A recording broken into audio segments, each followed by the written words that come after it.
nunca vas a llegar a tener un conocimiento de todos los contenidos. A veces charlo con el doctor Barahona, digamos, si yo me olvido una cosa, me olvida otra, así, sí, esto era así, así, así. Entonces, o con cualquier docente, con el doctor Quevedo. Y bueno, a veces te van algunas cositas, como les digo, son caminos sin retorno, es una rama muy amplia como tal. Es muy importante, les he dicho a ustedes el otro día, si ustedes quieren ser buenos médicos, tienen que tener profundos y sentados conocimientos de semio, fármaco y fisiopático. Esas tres materias van a convertir en buenos médicos, ¿no? Y si quieren saber fármaco, tienen que tener buena base de lo que es la fisiología. Vamos a ver un poquito ahora lo que es la historia y cómo ha ido evolucionando y cómo esta ciencia se relaciona con todas las actividades. Tal vez en un futuro profesional usted tiene como objetivo especializarse en, no sabe, usted señorita, cirugía. Una cirujana. ¿Va a usar fármacos? Sí. Seguro, ¿no ve usted? Pediatra, ¿va a usar fármacos? Saludista, ¿va a usar fármacos? Va a usar, pues, hacer un esquema epidemiológico con la vacuna es igual, inducir una respuesta en el organismo, y eso es farmacología, ¿no? Entonces, no importa la rama en la que ustedes estén apuntando como una futura especialidad, les aseguro que van a tener que desempeñar conocimientos, demostrar conocimientos de farmacología, ¿no? Entonces, esta clase de inducción solo pretende mostrar una breve reseña de cómo la farmacología ha ido evolucionando desde la antigüedad, y por eso hablamos de la historia de la farmacología, ¿no? Y vamos a tal vez empezar hablando de la cultura primitiva, ¿no? A ver, origen de algunos términos.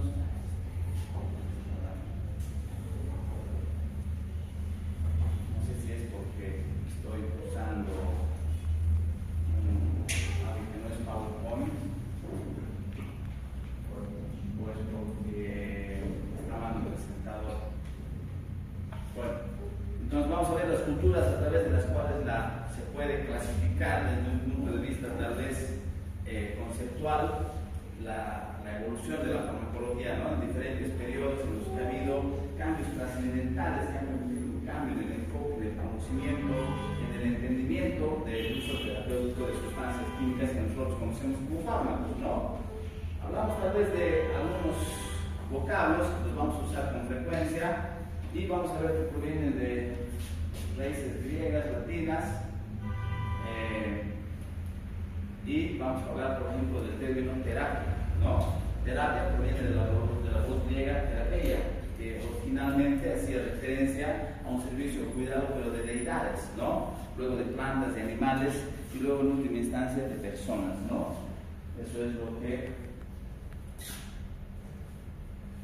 permitió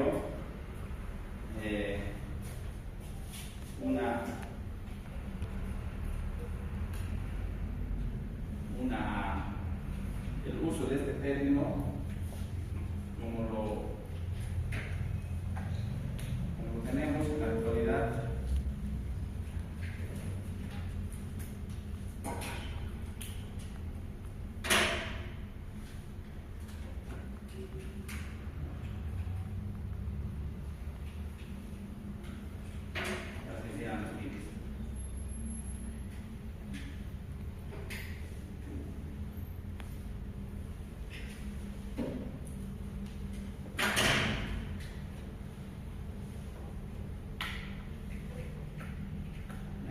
No tenemos nada para mejorar la presentación, entonces van a seguir visualmente, ¿ya?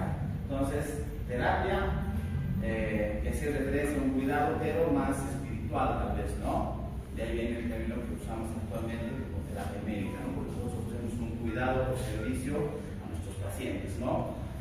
Luego podemos hablar del término tratamiento, que es otro término que nosotros vamos a usar frecuentemente, proviene del latín tratare, que quiere decir manejar o arrastrar, es manejar la enfermedad, la patología que está afrontando el paciente, y como tal nos permite un conocimiento o un entendimiento de lo que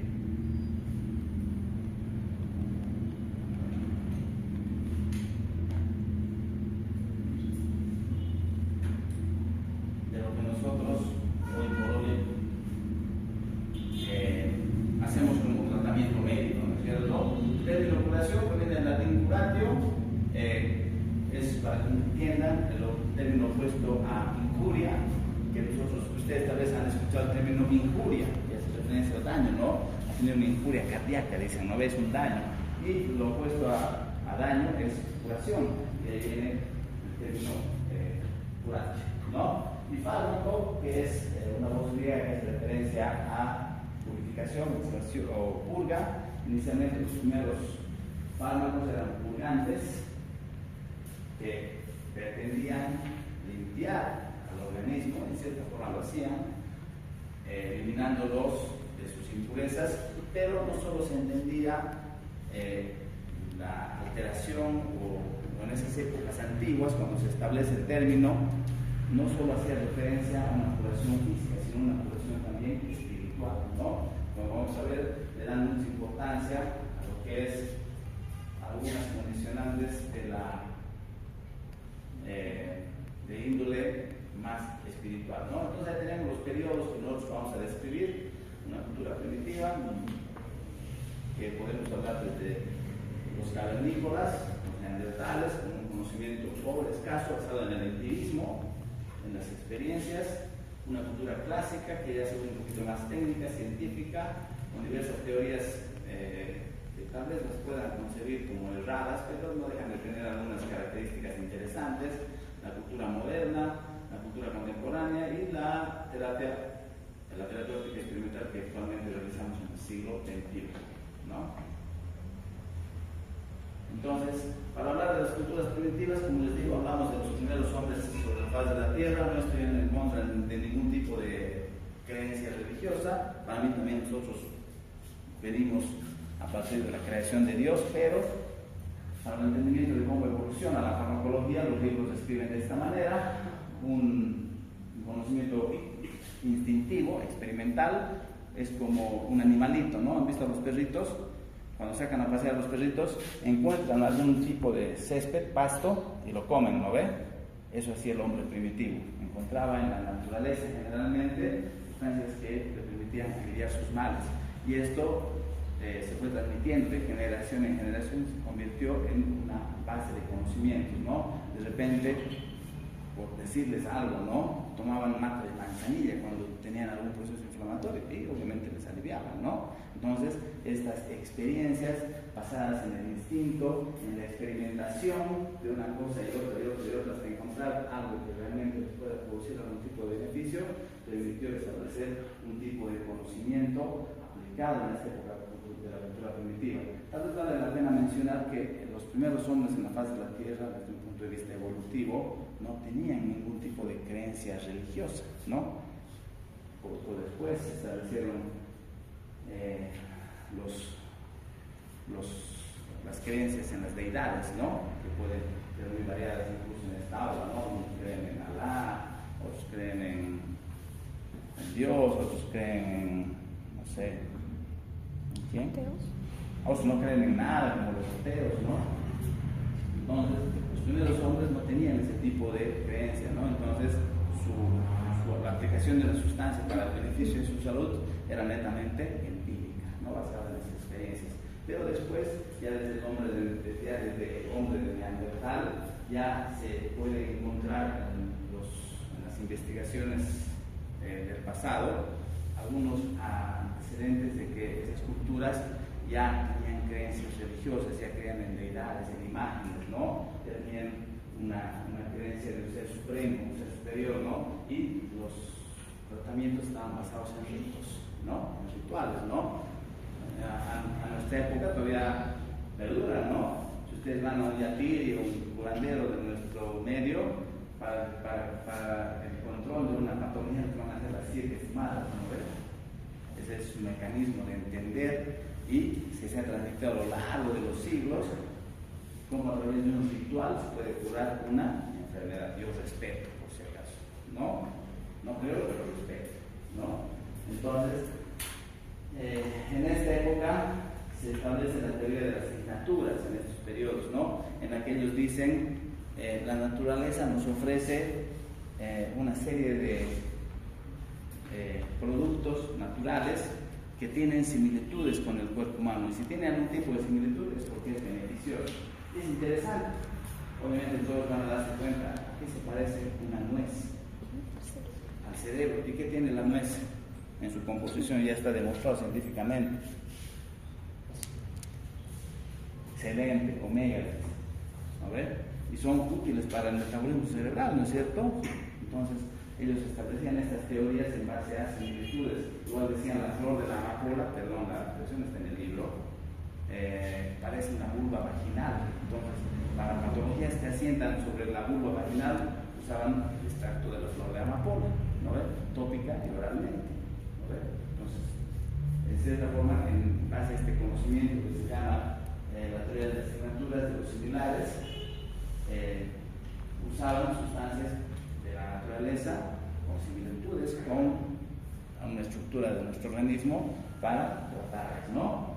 Obviamente también incluyen muchos errores, ¿no?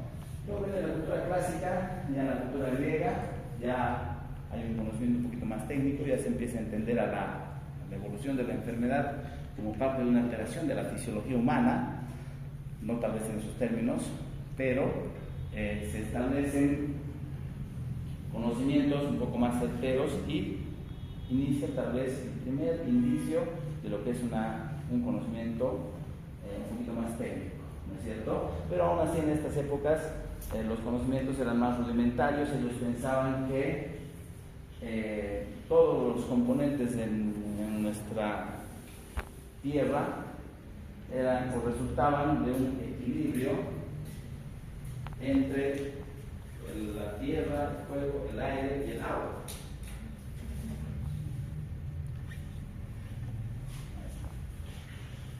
¿Ya? Y nuestro cuerpo también tenía un componente igual, no de tierra, no de agua, no de fuego, no de aire, sino que ellos describían la bilis, la atrabilis, la sangre y la flema, ¿no? Y decían, la salud depende del equilibrio de estas sustancias que eran homólogas con la tierra, el fuego, aire, ¿no? Pero en el organismo era bilis, atrabilis, sangre y flema, ¿no? Y la salud dependía de su equilibrio, y la alteración de este equilibrio provocaba la enfermedad. Entonces, el mecanismo para controlar la enfermedad era oponerse al compuesto que está en exceso, ¿no? Uno de estos ha desequilibrado, ha aumentado en sus funciones y ha provocado la enfermedad. Entonces, ¿qué hago? Debo oponerme. De ahí viene la teoría de los principios antipáticos, de los opuestos, ¿no? Entonces, decían, este tiene mucha sangre, hay que hacerle una sangría. Cuando les tocaba un poliglobúlico, les iba fantástico, ¿no? Pero el resto de los pacientes, ¿cómo harían sus tratamientos? No sé, nadie sabe, pero ahí viene la teoría de los contrarios y su función estaba destinada a equilibrar las funciones en el cuerpo, ¿no? Luego viene otro periodo que ya es un poquito más moderno, que se caracteriza por una validación experimental, entendiendo que los fármacos, las sustancias, deben actuar en un sitio específico en el organismo para controlar un estado patológico. Ya hay un avance importante, estamos hablando ya a través del inicio del siglo XVI, XVII, XVIII, XIX, imagínense, han pasado 15 siglos en la cultura primitiva y en la cultura clásica. El conocimiento era básicamente empírico, experimental, no científico, no técnico, pero ya en la cultura moderna aparecen algunos indicios gracias al descubrimiento de algunas sustancias que se extienden justamente por el descubrimiento de América, incluso, que permitió aumentar las fuentes de sustancias químicas de origen vegetal. En la farmacología podemos decir que se utilizan tres fuentes principalmente, ¿no? Origen animal, vegetal y mineral, ¿no? Incluso algunas teorías dicen que los componentes del reino animal son tan similares a la composición del organismo humano que antes de ser medicamentos son alimentos.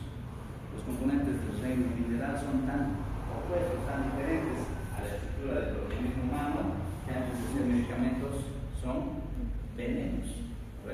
Y los componentes del idóneas para provocar un efecto terapéutico en un organismo enfermo, ¿no? Bueno, entonces de ahí con este principio ustedes entenderán que la mayoría de las sustancias provienen del reino vegetal, ¿no? Muchas de las que usamos incluso en la actualidad provienen del reino vegetal y se utilizan sustancias sin tener un compuesto químico, ¿no? Por ejemplo, se utiliza la digital. Ya se sabe a través de la cultura primitiva y la cultura clásica que la digital, una plantita que tiene forma de dedos, por eso le dicen digital, es buena para pacientes que tienen edemas, ¿no ven? Entonces le dan digital.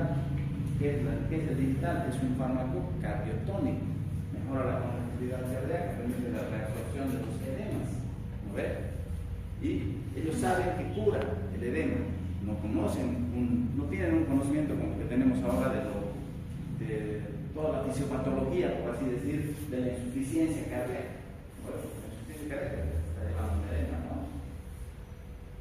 Obviamente no tienen ese conocimiento, pero usan. ¿Qué otro órgano se enferma? También provoca edema. Los riñones, por supuesto. Y cuando venía un paciente con patología renal le daban digital igual, pues no sabían de dónde era el origen de esta alteración, solo veían el edema, ¿no? Le daban digital, ¿cuál era el resultado? Si es cardiotónico. Ninguno, obviamente, no había ninguna acción beneficiosa, que no conocían, porque nosotros conocemos ahora que obviamente hay condicionantes, hay causales para el edema, ¿no? Cuando les tocaba un paciente con cardiopatía, seguramente restableciendo un poquito el estado del paciente. Pero cuando les tocaba un paciente con edema de origen renal, nada que hacer, ¿no? Y bueno, entonces en esta época se empiezan a utilizar sustancias químicas sin conocer sus principios activos todavía, solamente a través de un método ya basado en la experimentación, en la que ellos dicen y certifican la digital es buena para el edema. Y sí, era buena. La quina es buena para la fiebre. ¿Qué compuesto tiene la quina? Deben saber.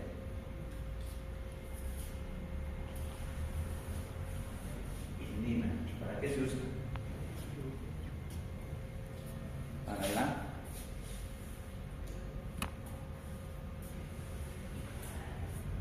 ¿para qué? Malaria, correcto. Amplísimo. ¿No ven? Para la malaria, ¿no ven?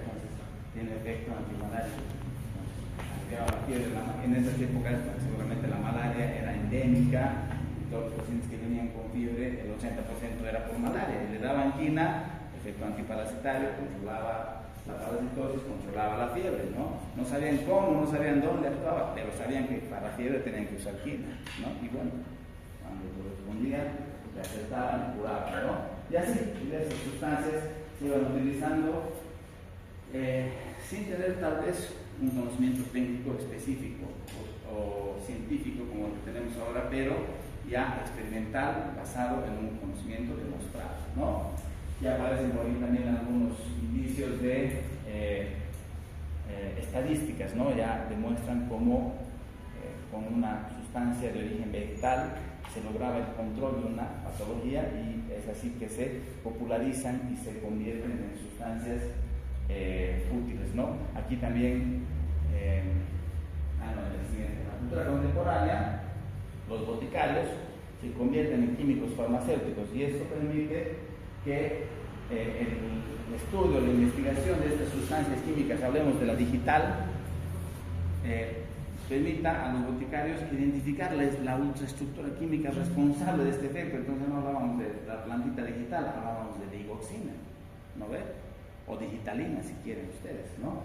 Sabían que el opio era bueno para la diarrea, para el dolor, ¿no ve?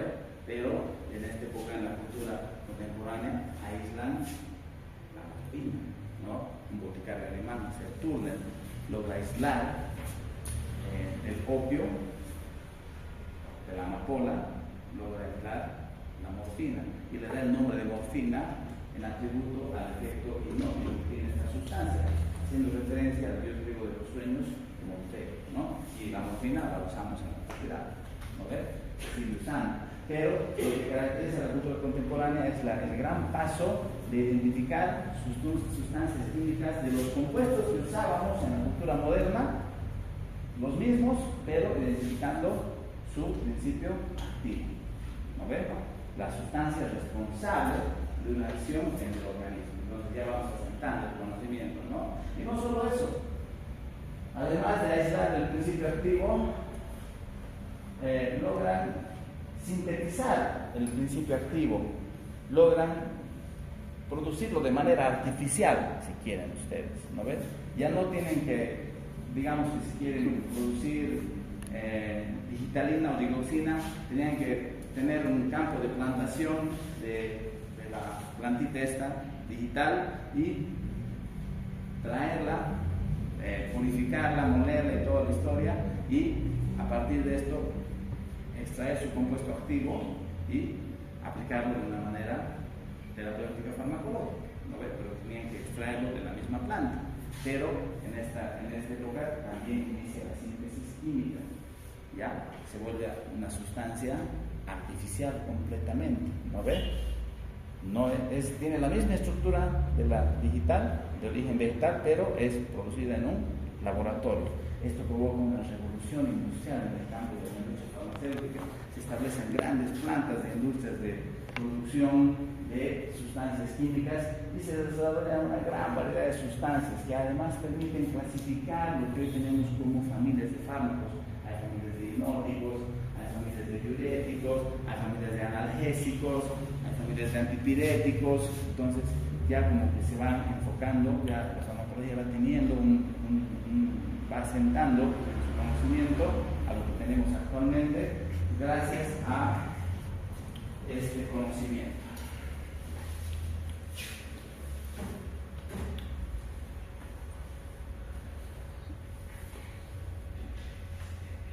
Ya algo muy importante es que en la cultura contemporánea y en la cultura moderna,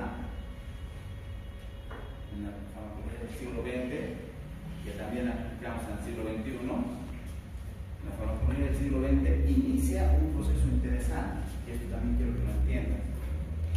El conocimiento de la biología molecular, de la farmacología molecular, el conocimiento de que una sustancia química, para producir un efecto, debe interactuar con un sitio activo a nivel de la membrana celular, por eso se dice la membrana, pero lo vamos a ver más adelante, ¿no?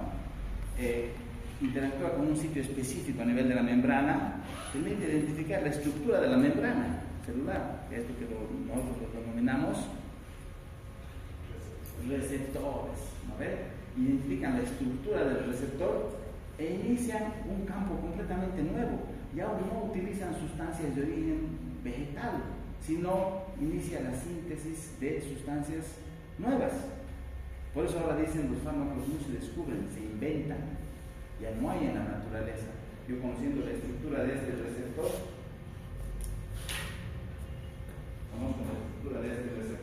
desarrollo una sustancia química que sea capaz de acoplarse a este receptor e inducir una secuencia de respuestas típicas de activación de este receptor sobre esta célula para producir una respuesta que modifique el funcionamiento de esta célula y de esa forma modifique el funcionamiento de un órgano, de un organismo, ¿no es cierto? Pero gracias al conocimiento de la estructura del receptor, ¿no ves? Entonces, esto da inicio al descubrimiento de muchas sustancias que hoy por hoy nosotros utilizamos en la farmacología y si bien se siguen extrayendo sustancias de origen vegetal, la naturaleza nunca va a dejar de sorprender al hombre con los componentes que tiene. Muchos fármacos que usamos en la actualidad son sustancias que no existen en la naturaleza. ¿Vale?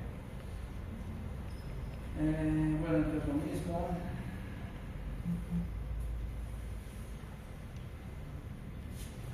Para eso ya les contaba. Hay una serie de términos que están relacionados con la clasificación y ustedes nos van a hacer como una tarea. Yo reviso las tareas y registro las tareas. ¿Ya?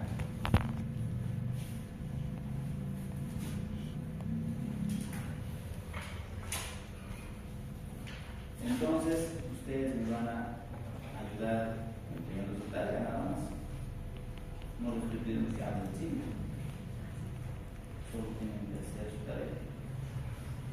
hemos llegado a la farmacología del siglo XXI. Este pequeño resumen. Para mí era importante para que ustedes entiendan cómo llegan a la farmacología, ¿no?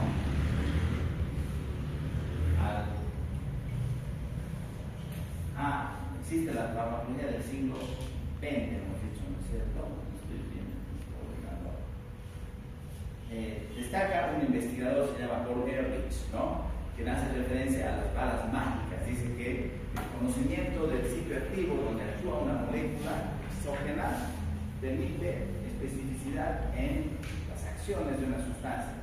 Y él dice, ya predice que la farmacología va a evolucionar tanto que vamos a lograr que una sustancia química esté en un sitio y no en otro. ¿No ven? Porque una de las complicaciones que tenemos hoy por hoy es que muchos de los receptores que están en nuestro organismo se replican en diferentes órganos. Entonces, curas en un órgano pero alteras en otro. ¿No ven? Entonces, él dice ya que se va a lograr un avance, que va a lograr el descubrimiento de sustancias específicas a las que él llama balas mágicas. Mi amigo Paul Ehrlich, compañero del doctor Barahona nuevamente. Hoy por hoy no olviden que la farmacología del siglo XXI ya hace referencia a la terapia génica, ya se identifica la estructura a nivel molecular, genético, donde ocurre la alteración, y el tratamiento va enfocado a corregir a nivel del genoma humano la alteración en una síntesis proteica, por ejemplo, ¿no? Por ejemplo, el Alzheimer, obviamente no tiene cura en la actualidad, ¿no? El Alzheimer es el déficit de proteína beta amiloide. Entonces, ¿qué hacen? Le meten un gen que codifica o mejora la síntesis de proteína beta amiloide por las células cerebrales, y con eso revierten la enfermedad, ¿no? Pero bueno, eso es lo que está por venir, y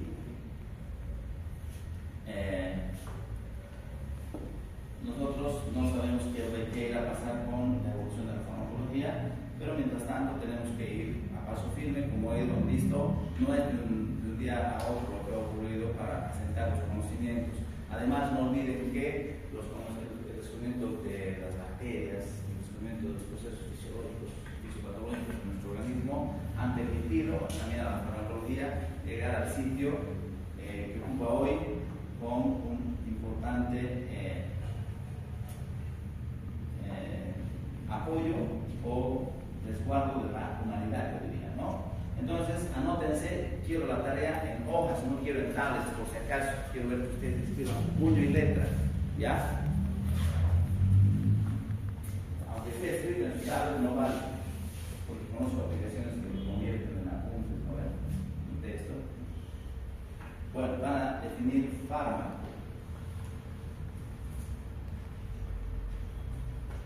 Fácil, ¿no ven?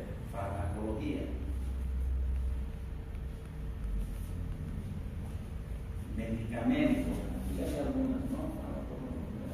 Igual. Tienen que tener ustedes, ¿no? Fármaco, farmacología, medicamento, droga. ¿No ven? Medicamento de uso humano.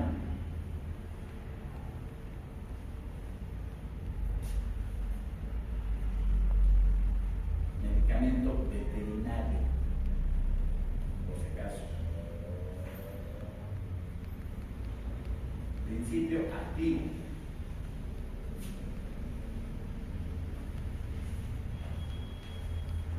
Quilaridad. Con Q, quilaridad. Esteroisomerismo.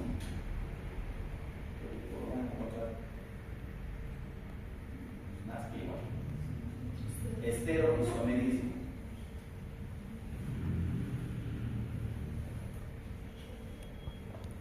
Nutracéuticas.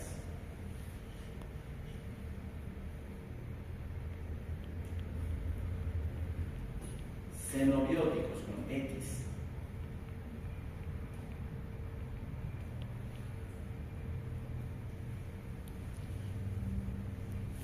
Autacoides.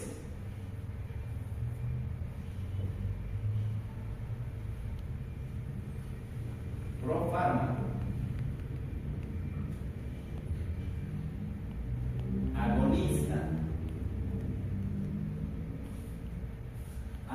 agonista, receptor, placebo, nocebo,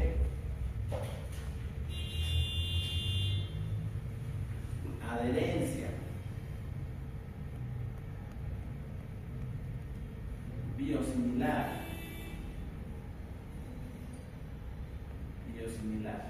bioequivalente, excipiente, materia prima, desde un punto de vista farmacológico, obviamente, ¿no? Materia prima, forma farmacéutica, forma galénica, si quieren, ¿no? Pero más esa forma farmacéutica. Medicamento genérico, producto intermedio,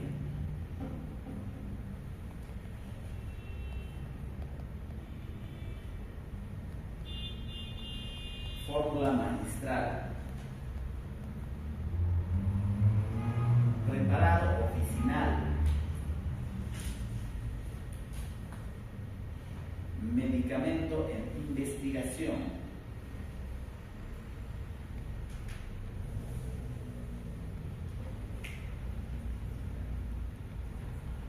producto sanitario,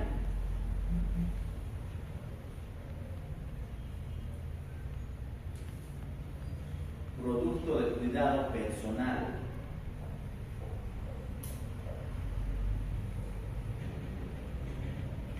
cosmético o producto cosmético si quieres, medicamento falsificado, forma racémica,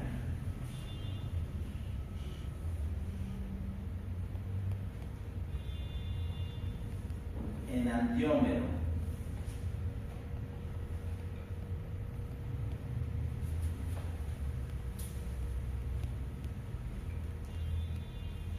modulación alostérica,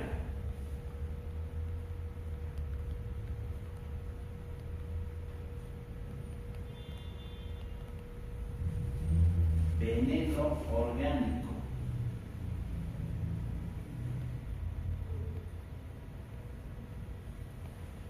veneno inorgánico,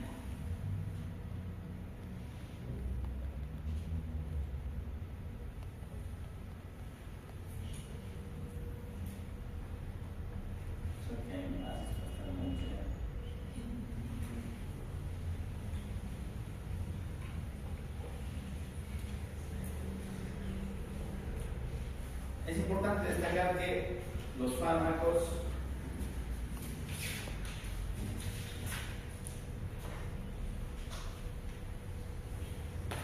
farmacocinética, bueno, esto vamos a ver la próxima fase. Ya me da pena darles más, ¿sabes? Ya está mucho. El aumento de la expectativa de vida a nivel mundial está de la mano con el avance de la farmacología. En los países occidentales y europeos, la esperanza de vida hace 100 años era 55 años para los hombres, ¿no? Obviamente eso ha aumentado a 75, 80, ¿no? ¿Por qué? Porque tenemos buenos tratamientos, ¿no? ¿Por qué? Porque aprendemos a cuidarnos, hemos mejorado nuestra calidad de vida, ¿no? Entonces, si bien algún libro de farmacología decía en su inicio, para curar todas las enfermedades del mundo deberíamos agarrar todos los fármacos y echarlos al mar. Sí, desaparecerían las enfermedades. Lo malo, y decía así de una manera sarcástica, ¿no? Lo malo sería que acabaríamos con la vida marina, ¿no? Porque, como digo, que los fármacos tienen siempre efectos colaterales, ¿no? Pero la evolución de la farmacología ha permitido el control de muchas enfermedades, ¿no? Incluso la hipertensión, la diabetes se han vuelto cada vez más controlables, ¿no? Incluso el SIDA. Hoy por hoy, obviamente, una persona diagnosticada de SIDA, no digamos SIDA, digamos VIH positivo. Porque si es SIDA ya está avanzado, ¿ves? Si es VIH positivo, con los tratamientos actuales va a controlar de una manera importante la enfermedad durante muchos años, va a llegar a tener casi una vida normal, ¿no? Obviamente en algunos aspectos de su intimidad como persona va a tener una condicionante compleja, ¿no?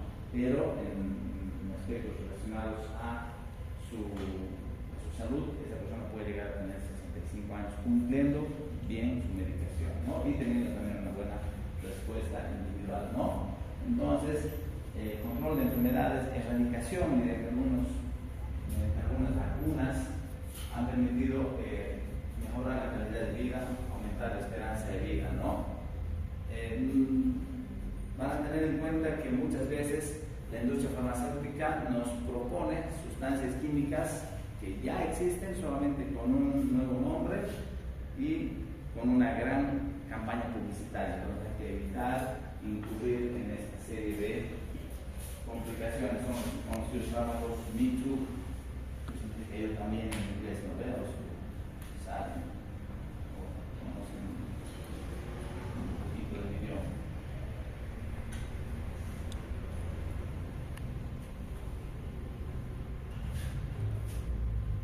Los sistemas de salud también tienen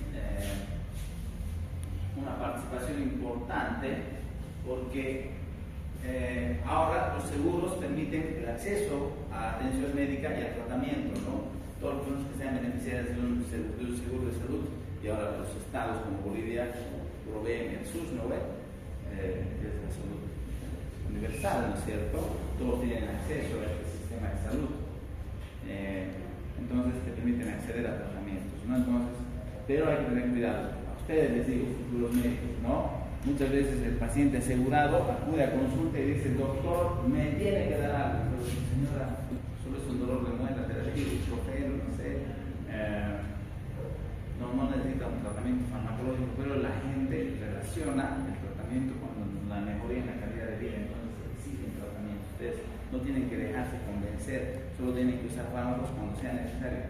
Yo conozco pediatras que sale el paciente del consultorio y dicen, he dado tratamiento, no porque el niño necesitaba, sino porque la mamá presionaba demasiado, ¿no? Con tal de liberarse de átomo, ¿viste? ¿Por qué? Porque su clínica, su criterio no establecía iniciar ningún tratamiento médico farmacológico, pero es la presión de la sociedad y mucho más en los sistemas de salud pagados, como los seguros de salud. El paciente exige, demanda, y ustedes no tienen que dejarse llevar por esta presión, ¿no? Para que en estas épocas una sustancia química pueda comercializarse como un fármaco, ha tenido que seguir una secuencia de pasos importantes, ¿no? Fase 1, fase 2, 3 y 4, ¿no? La fase 1 en pacientes voluntarios con la enfermedad probablemente, pero con un diagnóstico de mal pronóstico, ¿no? En el que intervienen más o menos 10 a 100 personas con un costo de $10 millones, con una duración de 1 a 2 años. De ahí pasa a fase 2, una sustancia química identificada como les he dicho, en base al conocimiento de la estructura del receptor, se diseña una sustancia nueva, inexistente en la naturaleza, y la pongo a prueba en este grupo poblacional. Pasa a fase 2, en pacientes con la enfermedad que estén decididos a aceptar un tratamiento experimental con consentimiento. Se hace una población de 50 a 500 pacientes, dura 2 a 3 años, el costo es más de $20 millones para la industria farmacéutica. La fase 3, estudios multicéntricos en pacientes diagnosticados con un costo de 50 a 100 millones, duración de 3 a 5 años, y de ahí recién pasa a la fase 4, estudios post-comercialización, donde todavía aún pueden aparecer algunos efectos colaterales, ¿no? Que van a permitir tal vez seguir el uso o restringir el uso. Por ejemplo, había un Imecox 2 selectivo, si no me equivoco, o el Paracoxib, era uno de esos dos, pero bombos y platillos, lanzamiento de un nuevo fármaco, así, hacían cenas y los laboratorios te invitaban a las cenas, sí, doctor, le invitamos a usar esta droga, ¿no? Millones de dólares en publicidad, en gastos de aprobación y todo lo que implica, ¿no? Y aparecieron efectos colaterales, fue retirado del mercado.